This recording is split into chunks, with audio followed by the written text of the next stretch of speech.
You're going to judge me, but it's fine. I'm used to that. Always. Welcome to 5-3 Podcast. I'm Doria, joined by my former coworker turned co-host, Brittany. Hi. Hey, Brittany. How are you doing? That is a loaded question we will not get into today. How are you, Doria? Probably pretty much the same. I think the whole world probably feels that way right now. There's a lot going on. But I will say, one little story I feel like caught a lot of attention and gave us all a momentary, diversion, a little bit of hope mixed with sadness. And I'm speaking specifically about the black seadevil anglerfish. Little Bubba. Pixar story in real life, I feel like. So where did you first see it? Because I think I first saw maybe Instagram.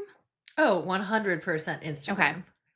Yeah. It was just so sad. I know. My heart broke for the little butt. Like, oh, I live in the dark. I'm going towards the light. Like, I mean, it gives new meaning to go towards the light. I guess even fish know that one.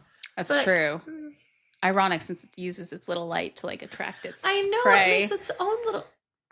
Wow, what are you trying to say? I'm not even going to go down that rabbit hole.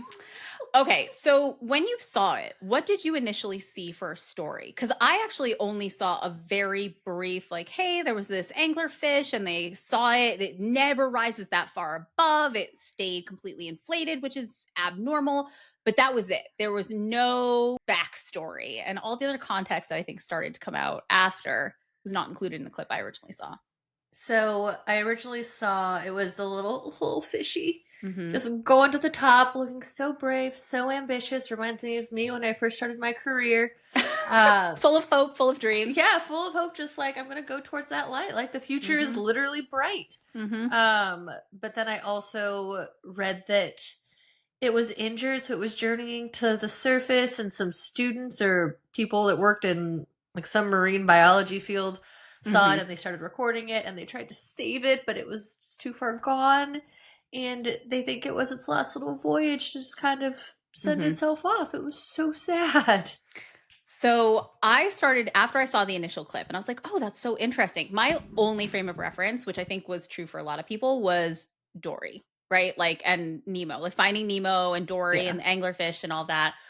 And then I started seeing all these additional stories come out. I saw someone actually did like a short of this little anglerfish, like an animated short. Swear to goodness, Pixar. This is your next short. Do it up. But they started putting a whole backstory on it. I'm like, is that true? Like, was it really trying to go to the light as its last hurrah? Doria, they can't put things on the internet if it's not true. You like, I work in fact checking and moderation. Like, everything is a fact. I don't even have a job because everything is real on the internet. Makes so much sense. So I did what anyone who works in tech would do, and I did some deep dive digging to actually verify what was really going on there. Because I didn't know much about them. Like, I knew they were deep sea dwelling creatures, but like going to the light as its last hurrah seemed a little too human to me. So I went to a trusted source, which was National Geographic, who put out a whole article about it. Because this poor little guy has caught so much attention. So Doria? I guess, yes. Doria? Brittany? Do not take this from me. I'm gonna help you. I'm gonna help you understand. You're gonna do it. I am gonna do it. Because I was curious, and maybe some other people are too. I don't know. Listen, if people want to think it's this emotional voyage, that's fine. And it totally could have been. But what they actually think happened is one of several things. One of which is it actually ate prey that had one of those air bladders in it that stayed inflated, and that's why it was rising. And that's also why it didn't deflate. Another theory was that it got eaten by something, a predator, and then spit out closer to the surface and then just kept rising. And then there was like a third theory. I can't remember what it was. But either way, no one actually knows why it did what it did. It's super abnormal, obviously. It didn't survive, which is devastating. You know what it reminded me of? It reminded me of the rover that was like slowly losing battery. And it's, can I tell you, I cried. Like, what was it? My battery's getting low. It's getting cold. Or like, I'm cold. It's dark. I know we personified this little robot, but like, I felt it. It was such a Wall-E moment to me. This anglerfish felt like that to me. To be fair, and maybe it's a little dark, but it lived in the dark, so it's fine. It would get my joke.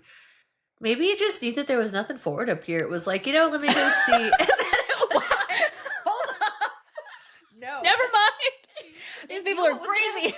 Do you know what would have happened to that poor little buddy if they had actually survived? Like, they would be poked, prodded, studied. Like, that's true. It wouldn't live a good life. So its best bet was like, I want to go see it. Nah, just kidding. Oops, can't make it back. Like, I don't know. That got dark. I mean, I live near the New England Aquarium where they save a lot of sea life. Like the turtle, there's a turtle in there that has lived in there. I can't remember how. I think the turtle's like 80 years old. Every generation has seen this turtle and has a memory with this turtle. It's pretty special.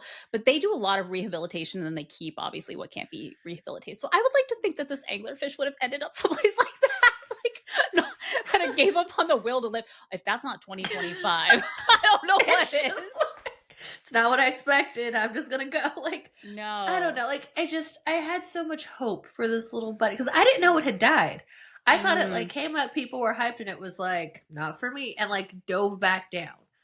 But they tried to do like fish CPR or whatever the process. Like, the videos are so heartbreaking, and I'm like, oh my gosh, little buddy, please don't go. But also, like, you don't want to stay here. Trust me. Oh my goodness.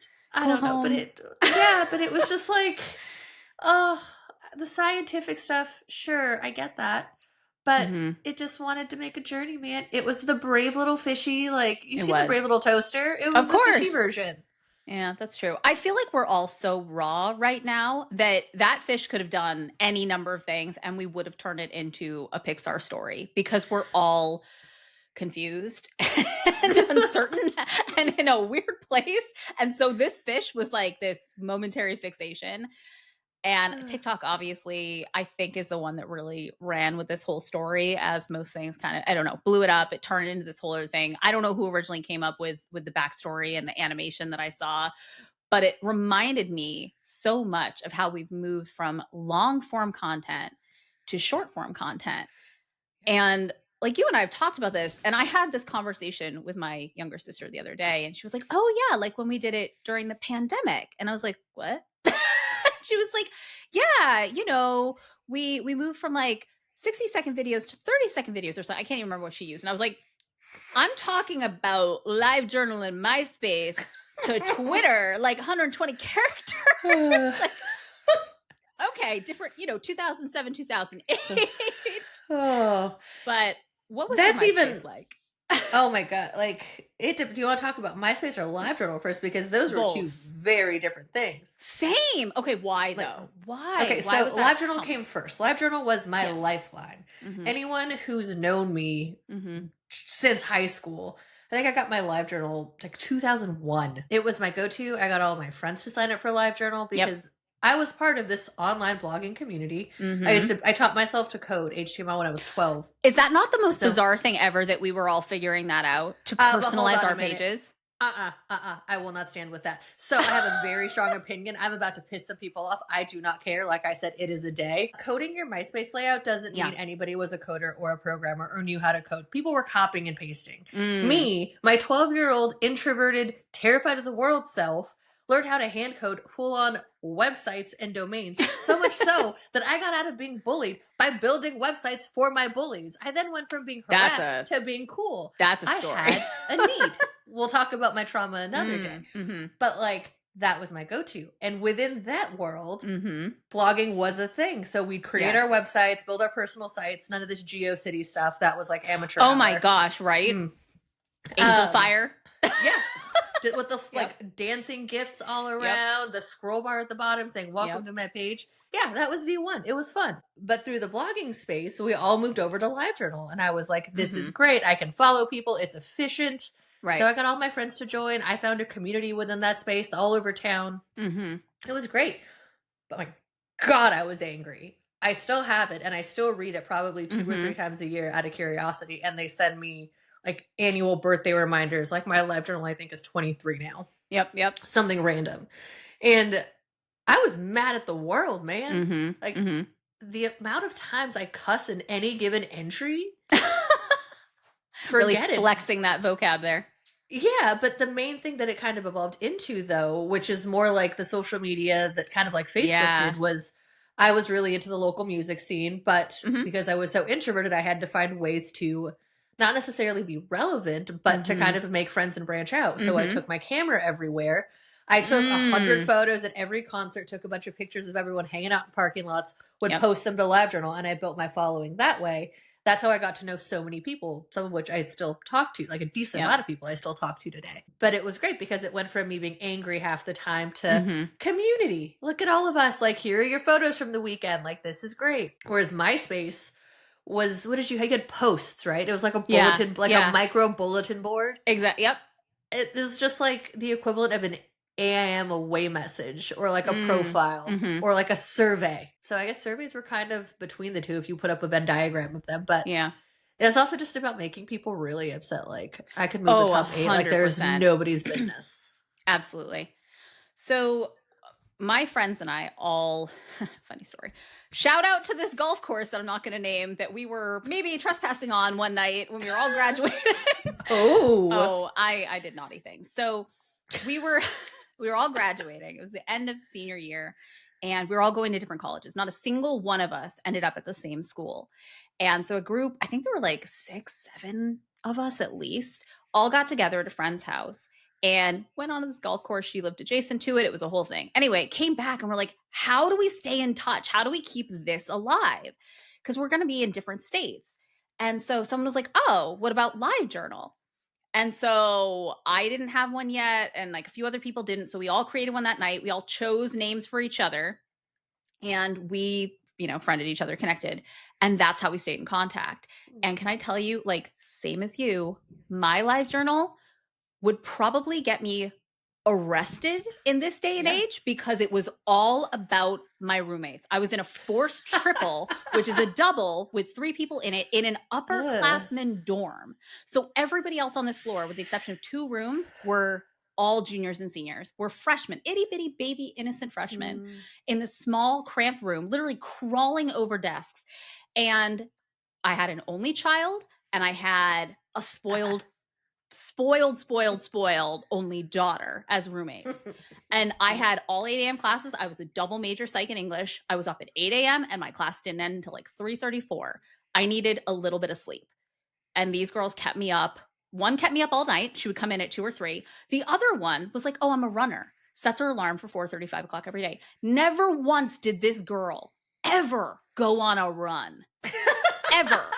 And so I gave them nicknames and I would literally sit at my computer and I would type out these horrific posts about how I was going to smother them in their sleep and like all the things they were doing. And this went on for an entire year, right?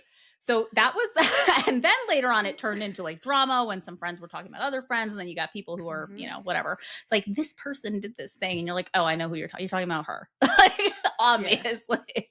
But yeah. Okay, so question about these threats towards your roommates, because I obviously, I work in a very nuanced tech space where I deal with some violent threats per se. I also was at a conference where the head of trust and safety for LiveJournal spoke at, and my teen heart was just like, do you know, like, I was like, oh my gosh, you're like royalty to me. Like Tom, where are you? Exactly. Oh, I miss Tom. I know, me too. But question, did you have a specified time, way, and place of said smothering? There was an episode. Wow. There was a post or two where I absolutely talked about when and how I would do it. So for the runner who never ran, it was, I was going to wait until I knew her alarm was just about to sound. And then I would like go and do it right beforehand. And then it would look like, she died in her sleep. And then, like for the other one, it was like a whole other thing. But yeah, a little bit.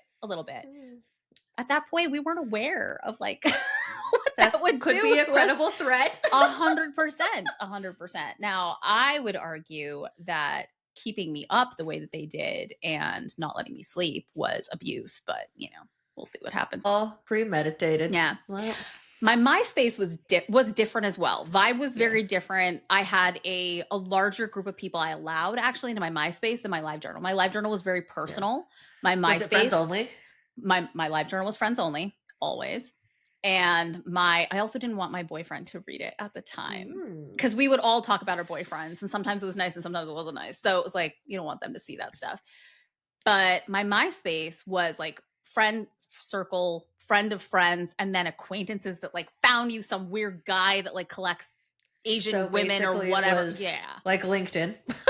What? Oh, God, I hate the way LinkedIn is gone. But yes, very much so. So I just remember, this is so bad. I don't know if I feel badly about this, but I should feel badly maybe. After my long-term boyfriend and I had broken up, MySpace was still a thing. And we tried to be friends for a bit, inevitably could not be. And I was like, hey, I actually need time and space away because I need to be done. And once I'm done, we can go back to being friends because we were friends before. Of course, his ego was not thrilled with that. And we did not become friends shortly after when I was ready to. I get a friend request from him, maybe like a year and a half, 2 years later. And I didn't even realize he had MySpace, to be honest, at that point anymore. I didn't know. And so I, of course, crept it because, like, obviously now I know you're there. I need to see what you're up to, right? And I'm like, why is every friend a girl? And why is everybody in your top 8 a girl? And my inner self that was still stinging from it a little bit deep down, right?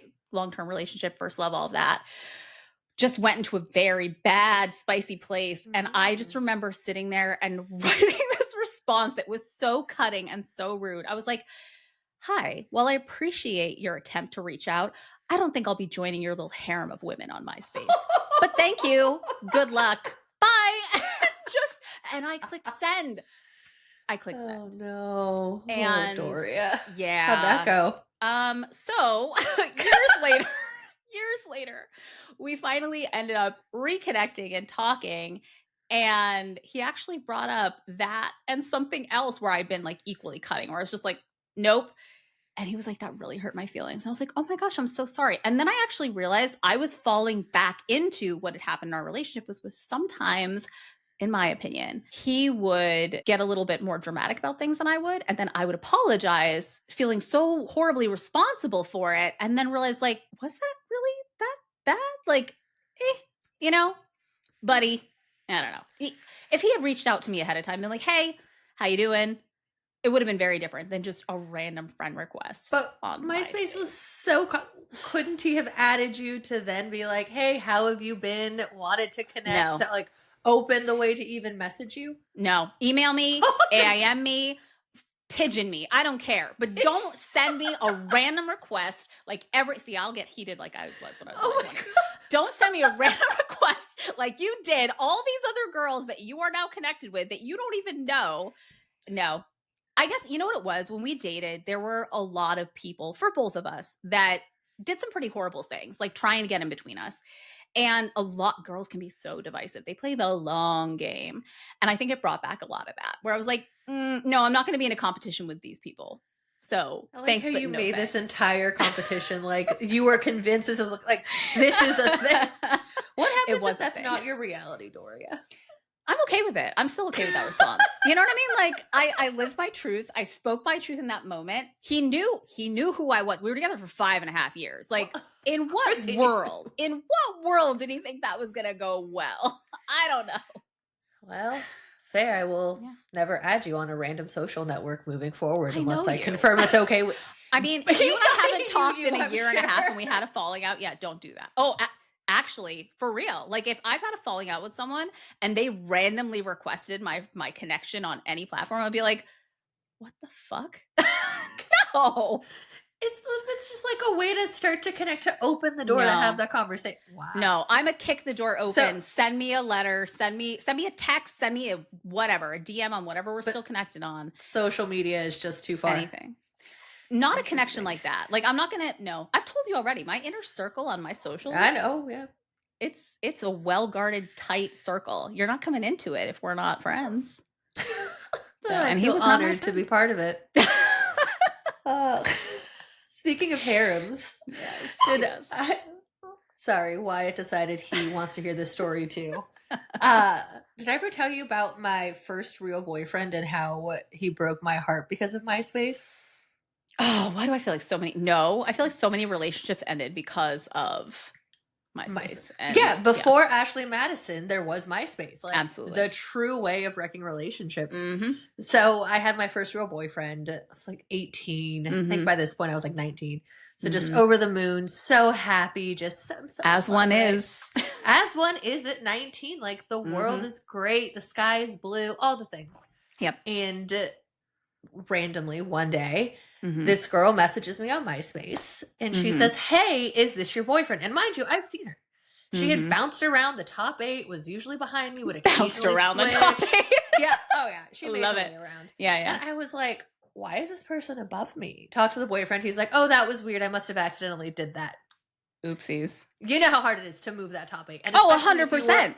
If you were coding things like people love to do back then, you had to do it with some code, right? Like, you had to move the photo, pick the photo, resize the photo, like, whatever. And I'm like, And I had asked him about it previously. I was like, should I be worried? Like, who is that? He's like, nope, just a friend, lives in Oregon. We lived in California at the time. Like, don't trip. I should have known. Sorry. See, does it not like get you a little bit still though? I still get fired up over that MySpace. Almost 20 years ago, and I'm still just like, Yep. And so this girl she messages me. I'm like, weird. Hi. She's like, "Is this your boyfriend?" I was like, obviously, random survey. Duh. And she's like, "Oh, you should know he's been messaging me. We've been talking, and we've been talking on AIM, like AIM, whatever, and." He wants me to be his girlfriend, but I keep saying like, "Oh, there's this person," and he keeps saying, "You're just a friend." And I'm like, "Excuse me?" So she copy and paste these chats. And I see his screen name, I see her screen name. I'm like, interesting. So of course I call said boyfriend. I'm like, "What is this? Who is this person?" He's like, "She's lying. She's making it up." Like, of course, that's not a thing. He's like, "She could just edit those like things. She's copying and pasting. She could just edit them." And I'm like, "My boyfriend would never do this to me." I'm like, I don't think I believe it. She's like, "Oh, really?" So she sends me actual screenshots from MySpace with his photo, like all the things, all the messages, talks and types the exact same way he does. Of course. And I'm like, you gotta be kidding me. I send them to him. He's like, "Those are Photoshop. Like, this is insane." And Photoshop was huge back then. So like everyone was Photoshopping everything. And I was like, this can't be real. And poor naive me was like, "I'm going to ask you one more time. Can you just be honest?" And he said, "Nope, wasn't me. She's crazy. Like, I'll delete her. It's fine." And I went with it. But it never really left. Like, you know, that nagging feeling that's like, you know, you're right. And I'm like, this isn't right. So fast forward a year later, a wonderful year later, and we're just hanging out, having a great time. Wait, you made it another year? Oh, yeah. Oh, wow. I was in it to win it, man. Casually hanging out. I'm like, you know, I'm going to look you in the eye and I'm going to ask you one last time, and then I swear I'll let this go. I just, something inside of me is saying, I have to ask. Yeah. Did you really? Oh, he had offered to fly her down to LA. That was the other piece. Like, in one of the messages, he said, "I want to fly you down here. I want to fly you down here, baby girl." Oh, baby girl. Why is everybody baby girl in the 2000s? I am like, I wasn't even baby girl. I was not baby girl, right? So, of course, I'm like, So I ask point blank, like, "I'll let this go. Just look me in the eye and tell me it's not true." Like, and if it is, it's okay. We'll figure it out. We weren't going to figure it out. But technically, you had to create that psychological safety, right? Of course. He hesitates. And I'm like, And he's like, "I'm really sorry." And I was like, "Oh," he's like, "But we're going to be okay." We're going to be great because we're not going to be sweet. Insert name here. I was devastated, crushed, but I knew it. Like, I had mentally prepped for that outcome because I knew it was going to happen. Yeah. Got into a fight, threatened to break up, didn't, still worked through it because sweet, innocent baby me at 19, 20, however old I was. We eventually broke up like 6 months later, which, whatever, fine. Wow, Brittany. But that was, I really rode with it there. Yeah, you did. I mean, interesting. So I feel like this kind of highlights the difference between us, which I feel like it's a rite of passage to have a really crappy first boyfriend. Like someone who just does you wrong. Yeah. He was so nice. Like, this guy would drive across LA to get me on you. It was like on MySpace. Is that wow. Even now, 20 years later. You know, the funny thing is he's probably going to listen to this because we still talk from time to time. And I'm sorry. You're trash. Sorry, no, I'm sorry. If you have emotional infidelity, physical infidelity, financial infidelity, it's infidelity. I don't care how old you are. You're trash. I hope you've learned. I hope you're no longer trash, is what I would say to that person. I can confirm he's no longer trash. He's a very good person. Good. He is grown. We've all grown. Exactly. He's grown. Okay, but to be fair, hold on. But I also had moments. Let's be real. What were you doing, Brittany? Well, after we broke up. Okay. Truth comes out. Hang on. And we were trying to maybe talk, but maybe not. Yeah. I met someone in college. Okay. Probably one of the most attractive people I've ever met in my entire life. I've talked about this with a few friends. I might have mentioned him to you before. Probably. And trying to figure things out with him. But you have? Yes. He who shall not be named. Yeah. So hanging out with him, things are going well, but I'm still trying to figure out if me and the ex are getting back together. So I'm kind of just like talking to two people, figuring my life out. I was 21. Yeah. Might have just Nobody knows what they're doing. I was a kid. Yeah. Anyway, as I'm telling ex-boyfriend, I think we can figure this out. I think I can work through where we're at. Like, can you? Yeah. College friend decides to Myspace message him and is like, hey, I think you might be the other guy because you're in her top 8, but just so you know, she's been hanging out with me. Savage. And I thought you should know. So then I get an angry call as I'm leaving that dude's house a day later from the ex that's like, are you joking? I'm like, oh. First of all, why would you message him, person? Right. But also, like, yeah. It's fine. We weren't together, though. But that doesn't mean we weren't trying to reconcile. So I will take accountability for that. I mean, it sounds like... Yeah. It sounds like you've grown. It sounds like he's grown. That was a trashy thing to do regardless back in the day. Thanks. Not you. It's the same thing. That's the irony, Dory. Like, I don't feel like it's... Okay, to me, if you are not committed to somebody until you say you are exclusive and you're committed, you're not committed. You know, like, unless there's an understanding that you are exclusive, to me, it's not infidelity. It's infidelity once there's an understanding that there's an exclusivity. You know what I mean? I agree with that. But not that it's not an upfront thing to do. It was not something I'm proud of in particular. But it's not the same. Brittany, a year and a half? A year and a half? Yeah. That's 18 months. That's 2 gestations of a human being. I'm just saying. That's a lot. So it's so funny. As much as we're different, we're kind of the same. Oh, here we go. Okay. So my first boyfriend should not have been my first boyfriend. And here's why. 1, he was too old for me. That's a problem. But aside from that, he definitely cheated on me. He and I, first of all, I actually was madly in love with someone else who I did end up with later on, but not then. And I told this person that I liked them, and they didn't move quickly afterwards. And I was like, maybe it's not going to happen. And this guy, on the other hand, was like chasing me. And I'm like, you know what, Doria, we don't sit around and wait for people. Like, we aren't that person. So you know what you're going to do? You're going to make a mistake and date that person who's trying to actively date you that you should not date. And so I did.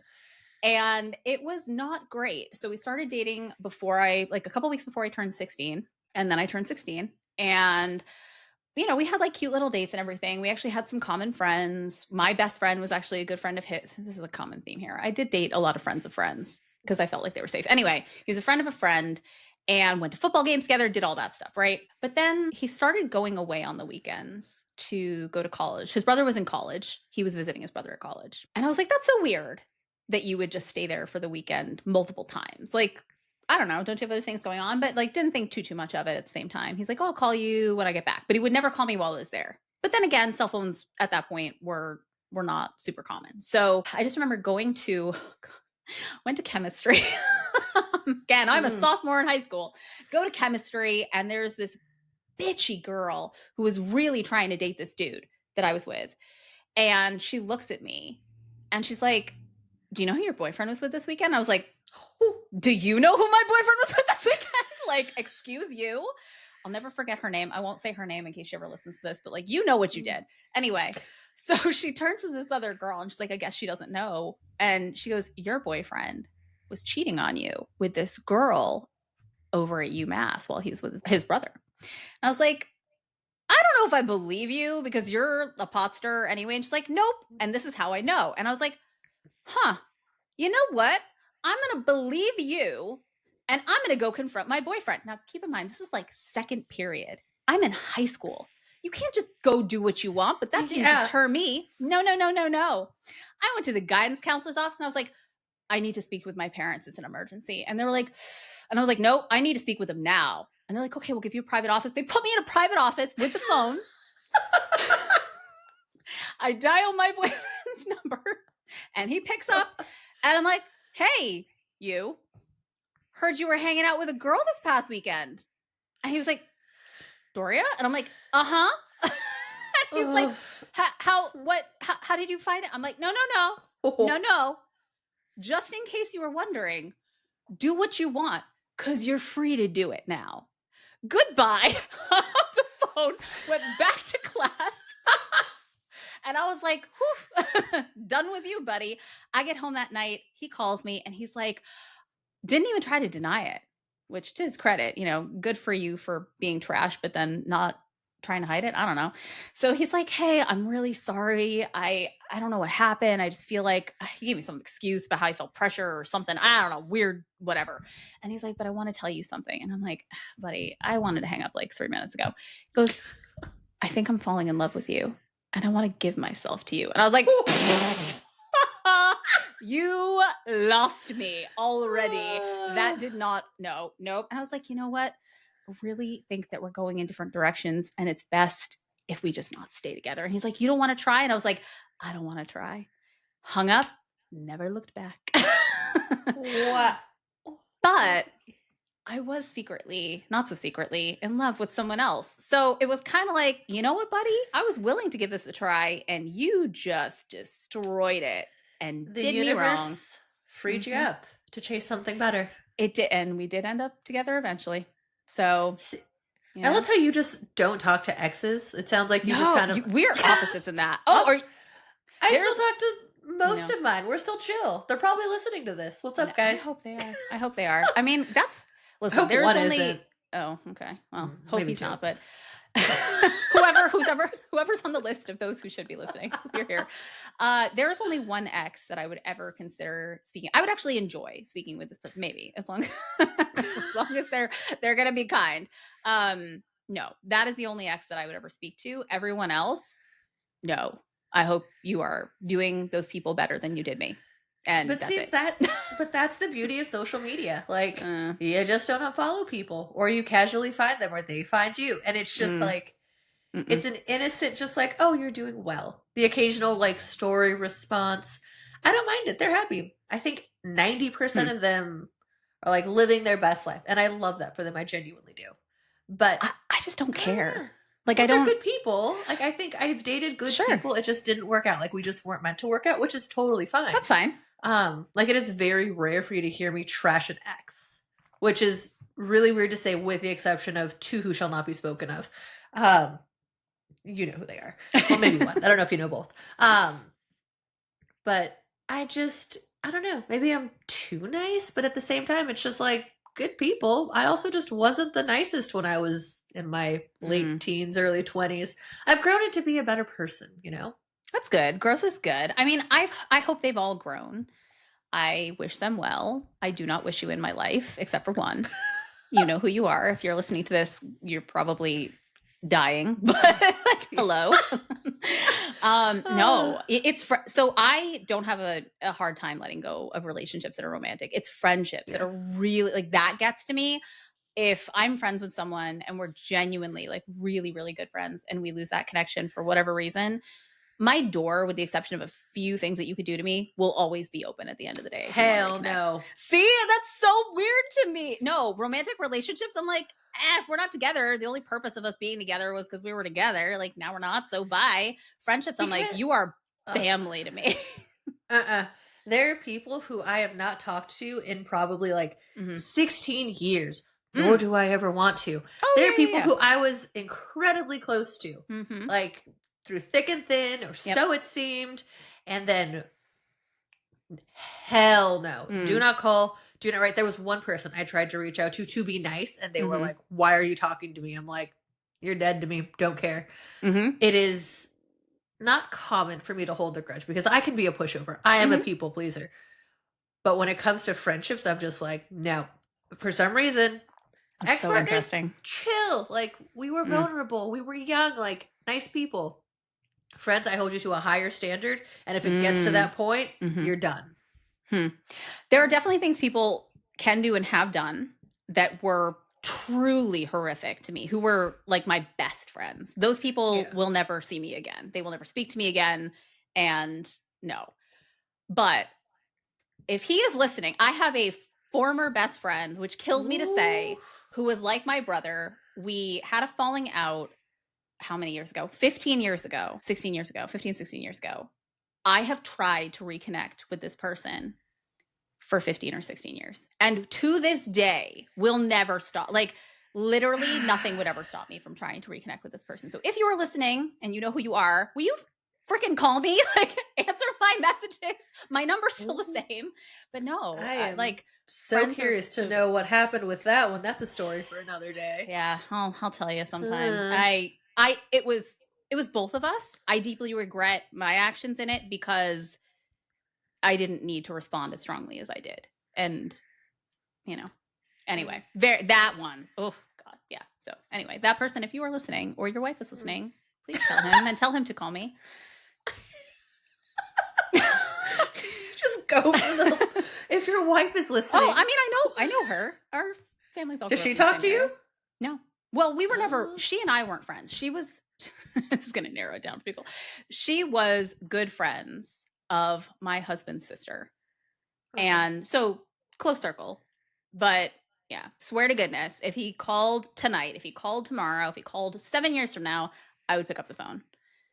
We were like siblings. We were best friends. And to lose a friendship like that it's one of my biggest regrets, for sure. Like top 5, easy. Yeah. We are very different because my big regret is not being cast on Love is Blind. But I know. hey, you know, who would think that I would be the more sentimental of the two of us? I mean, yeah, I agree. That throws me for a loop. Also, I'm not as cold as I can sound. I'm a very warm person. Yeah. I think we're warm and cold in different areas. I also think that we're packaged very differently. And so people are so quick to judge and what they think they know about each of us that they put us in this category very quickly. And I think that's something that confused people when we worked together. They were like, oh, wait, what are we seeing? Like, what is this? And then I think seeing the two of us go back and forth, because I do think we had a lot of psychological safety pretty early on. Oh, very much. People saw different sides of us with each other than they saw with them. And it was like, what is that? Can we talk about how I stopped using exclamation marks for a day and everyone thought I was in a bad mood? And you said it was jarring? Yeah.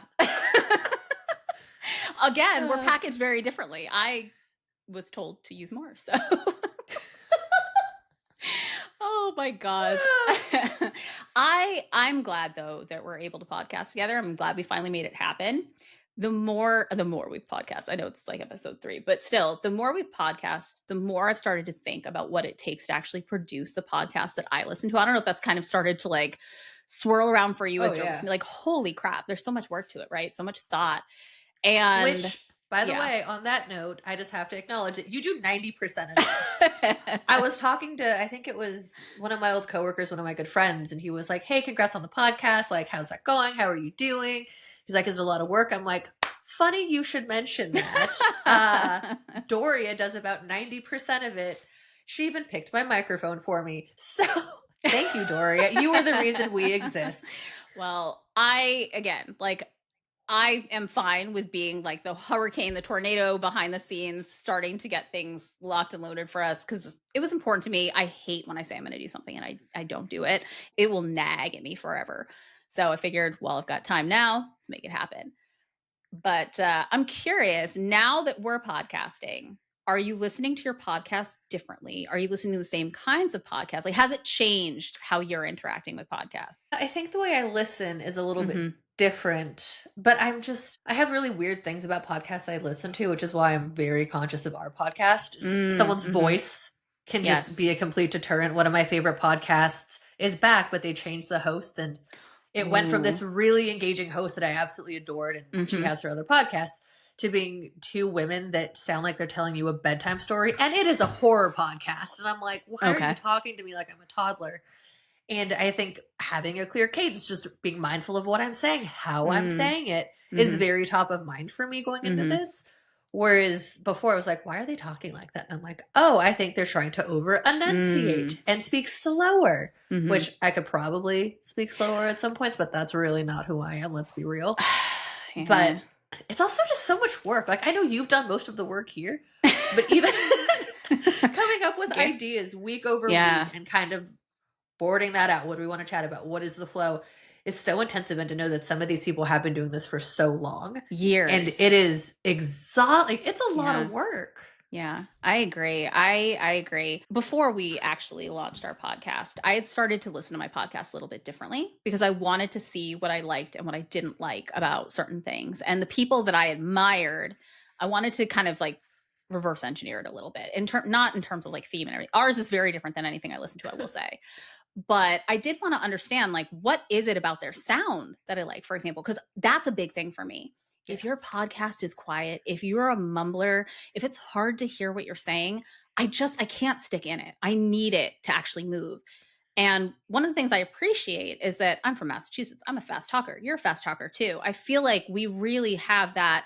It almost feels like a Gilmore Girl cadence where it's like ping-ponging back and forth. They were known for that like quippy back and forth. And I feel like we actually have that.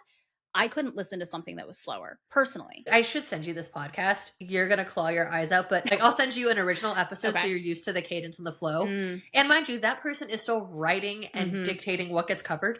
Oh, but they don't do format. Exactly. They've done maybe one episode since it came back, and I'm just like, interesting. Why? I commented on their Instagram because I believe in giving feedback, obviously. Absolutely. And just casually said, like, I feel like I'm being read a bedtime story. Can we adjust this? And it had more likes than I care to admit because so many people agreed. But did they change it? No. Yeah. So, I mean, I also get it because if someone was like, Brittany talks too fast, I'd be like, it's fine. But I think it's authentic, though. I do think that we're authentic. That's one thing I wouldn't want to change is I wouldn't want us to become so formulaic that it wasn't really us. It was like a very strategic version of us. I mean, there is a level of that, right? There are certain things we won't discuss or mention or names or whatever. Yeah.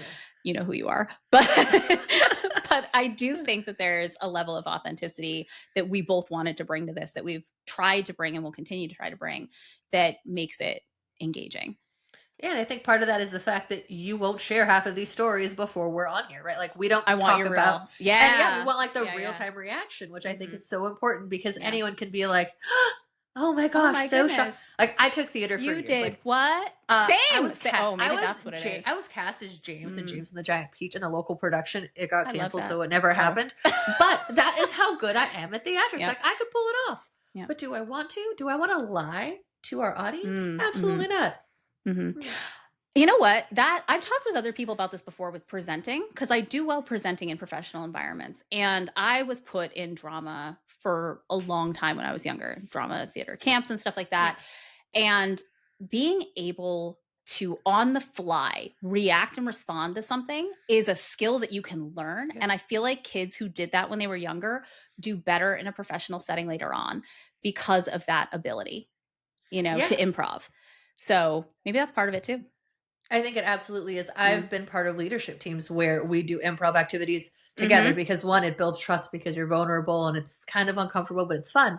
For sure. But it teaches you to adjust. I think that's one of probably my stronger suits is being able to present. I agree.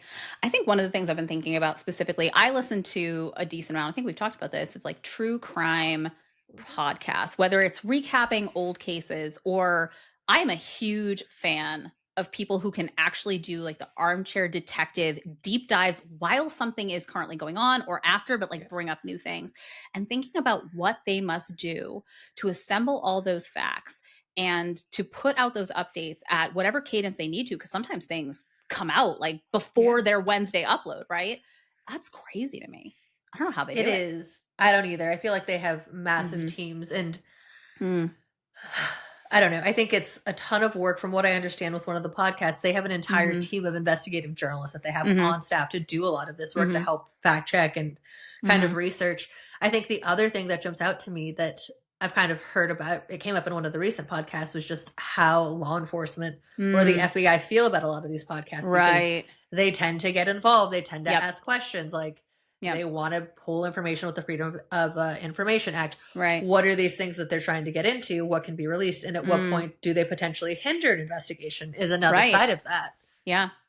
Yeah, I think it's a fine line. It's so hard because on the one hand, there have been so many podcasts legitimately that have uncovered things that no one else had, cases that have gone cold, solved different things, stuff like that. We were talking about some earlier.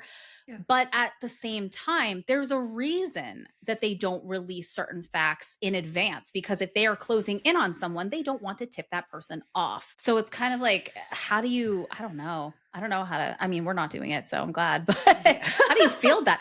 I don't have the time for that. I like to listen to it. I like that they do the work. Yeah. But it's a lot. And I think to your point, how do you tell the story, make sure it's factual, not give away too much? And I know that law enforcement will keep things close to the vest when they're kind of digging into some of this. Yeah. But to your point, some of these podcasts, one in particular that I'm thinking of, started a nonprofit to help raise money to do DNA testing for unknown victims or for families to help confirm. And it's just the coolest thing. And they have a lot of credibility in this space, which is really nice. And they're using their platform for a lot of good. Right. And it's not just tell the story, get the clicks, get the listens, get the views. It's great. We're going to use all of this to give back and to help solve more things. I mean, they just stumbled upon the fact that there might have been a serial killer that law enforcement didn't know about. And without them digging into one case, they wouldn't have found the other 3 or 4 connected that had very similar, circumstances. And I think that's really cool. That's worth recognizing. And it is so much work. I mean, it's literally their full-time job, right? Right. I don't know if you listened to Murder with My Husband. Murder with My Husband is actually one of my favorite crime podcasts. So it is a husband-wife duo, as I'm sure you can imagine. And the whole context is he hates true crime. She loves it, which what a clever spin on that. It's so good. But she tells him these stories and he reacts in real time. And he's someone who had not heard of even the most notorious cases and criminals. So he reacts in real time to the stories that she's telling him. And it's very interesting. I've been listening to them for a couple of years now with my husband, ironically. We both got into it. Actually, it's kind of fun. We started listening to it actually when we were, I think, traveling and, driving around wherever. But they're great. They do their own research still. They're pretty big, but they're not so big yet that I feel like I don't think they have like a full production team. I think it's just the 2 of them that do everything. And she does all of the investigation. Yeah, it's crazy. Cites all their sources and everything. Red Handed is another one I listen to. That's a good one. I like them. I don't know. They definitely have a team. I don't know how much of their own research they're still doing or not. I don't think they've divulged that, but I'd be curious to know. I would too. I feel like I first learned about them because of my lash tech. I have my wonderful lash extensions. And shout out to my lash tech. Her Instagram handle is literally murder naps because you go get your lashes done and you listen to true crime podcasts. And so you're listening to stories about murder as you take a little lash nap. It's fantastic. She got me really into that. She also got me into, she's the reason I listened to all of this. So thank you, Alex, for putting me down this journey. And Crime Junkie is my go-to. And like, who doesn't love Ashley Flowers? She's fantastic. But I just, so much work. The Deck is another podcast she does. Yeah. That's so good. It's about the cold case decks they pass out in prisons. Every week is a different story to try and help solve these unsolved cases. Yeah. And it's so frustrating because it's very much like Unsolved Mysteries. I don't know if you do this too, but every time I watch it, I'm watching it, I'm like, okay, it's probably this guy. It's probably that guy. This is probably what happened. And then it ends with, if you have more information, I'm like, but what happened? Like, I need the resolve. I need the ending. That's very much this podcast. You get so close and it's just like, if you have more information, call Crime Stoppers. I'm like, but, I have trauma from Unsolved Mysteries. So Unsolved Mystery, I feel like, again, I don't know why parents, when I was younger, why they were listening to and watching what they were watching when we were children. But my mom would watch Unsolved Mysteries when I was pretty young. And I am the stranger danger generation. I thought everybody was going to take me away and do horrible things to me as a child. And so then she'd put on Unsolved Mysteries, which solidified the fact that and they don't catch them, right? So it's like, oh, let me tell you about this horrible person who did horrible things to little girls, and we still don't know where he is. And I'm like, this is not entertaining. I would have a panic attack. I would have a full-blown panic attack as a child. The people were what scared you. Those were fine with me. 1,000%. It's the people. They would do the aliens. The random alien or the ghost story. Yeah, scared the hell out of me. Oh, no. Come get me. Take me away, please. Yeah. I mean, at this point, yes. Right. Like, I'm down. Come pick me up. Right. I'll pack my bags now. I'll be ready at 8. Literally. I'll pack light. I don't even need. Do I even need those things? Like, no. They probably have like really cool stylists up there. It's exactly. Fine. But yeah, the aliens got to me. The theme song. So when it came back, I was just like, I swear there's so many where I'm like, I know what happened. I know exactly what happened, but I can't prove it. Yeah. But I like my That's theories. So funny. We'll definitely have to dissect an episode sometime. Yeah, we should respond, like pick clips from Unsolved Mysteries and respond to it at some point. Because again, I did not watch the rejuvenation. You haven't seen the Netflix reboot? I cannot watch it, Brittany. I have legitimate. I don't need to know. Don't know, Doria. You're No. not getting kidnapped. I love how you say that, like grown women don't get kidnapped. Okay, everybody who's listening, grown women do get kidnapped. You should absolutely be careful with your own safety, regardless of your age. No, no, 100%. No. Doria, if you trigger a slew of like, I've seen so many fake. I was almost abducted from Walmart. That's not real. Like these people do it for views because you go to their if you're YouTubing or Instagramming or TikToking your abduction, you're fine. But women get abducted all the time. Yes. Oh my God. I'm not denying. I've worked with human trafficking. Like, I get it. I know that's a thing. I'm not denying that. Are you saying I'm not abductable, Brittany? Is that what you're saying? I just don't think we're the target bracket. I think we're exactly the target bracket. We're minority females and we're 5'3". We're transportable. We're literally carry-on size. Remind me to tell you about the time I was approached and potentially trafficked to the Philippines when I was working at Apple. I love how you tell me that I'm not going to be. I was 18. I am 37 now. I'm tired. I have creaky knees. Like, I have a replaced ACL. I am like, I'd be at the clearance bin of the abduction lot. Like, let's be real. But I think they would assume that you and I have more money now than we did when we were like, listen, I had some close calls with some people trying to like nab me when I was younger. So again, stranger danger is terrifying. Yes. And then, again, I don't know, man. That's why I don't trust people I don't know. That's fair. I mean, I carry pepper spray around, but I also live in one of the states that's like most well known for human trafficking. Really? But I did not know that. Like Why? Why is that? Is it because you're close to? It's the I-5 corridor. You can go straight from one end to the other. It's just something about it. I learned about that when I was working in the user safety space in particular and understood kind of what a hotbed this is. But it's devastating. It's so sad to see because you'll see some of the women out here that are being actively trafficked. And it's just, it's gut wrenching. So I feel like there needs to be more education about what that can look like, because if you have never heard about like things to watch for, I'm someone, again, see something, say something.